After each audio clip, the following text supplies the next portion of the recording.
भारताला विश्वगुरू बनवण्यासाठी संपूर्ण समाजाचे एक बळ महत्वाचे. सरसंघचालक डॉक्टर मोहन भागवत.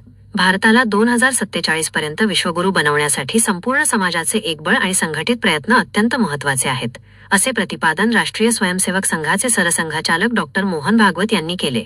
सरसंघचालक डॉक्टर मोहन भागवत हे बुलढाणा जिल्ह्याच्या 2 दिवसीय शेगाव आणि खामगाव दौऱ्यावर असून या दरम्यान विविध बैठका व कार्यक्रमांचे आयोजन करण्यात आले आहे.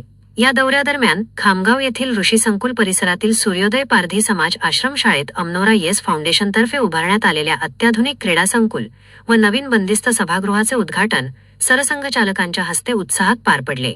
या प्रसंगी उपस्थितांना संबोधित करताना ते बोलत होते. सूर्योदय पारधी समाज आश्रमशाळा आणि अमनोरा येस फाउंडेशनतर्फे आदिवासी व वंचित बांधवांच्या हितासाठी सुरू असलेल्या या कार्याचे कौतुक करत सर्व नागरिकांनी अशा सामाजिक उपक्रमांना मदत करून त्यांच्या विकासात हातभार लावावा, असे आवाहनही सरसंघचालक डॉक्टर मोहन भागवत यांनी यावेळी केले.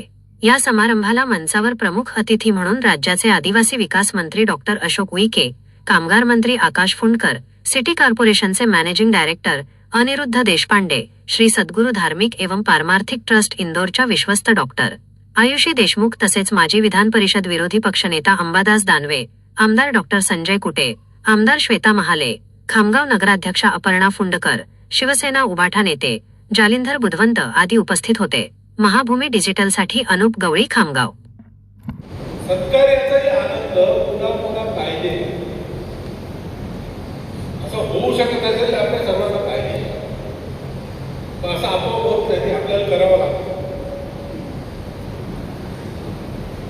म्हणजे आज आपण त्या आनंदाकरता इतकी आहोत ही करत आहे आणि त्या आनंदातून आपल्याला बोध मिळाला तर अमरपुरा फाउंडेशन, श्री महाराज प्रेमी आयुषी, इतर अनेक सेवा कार्यकर्ते असलेले लोक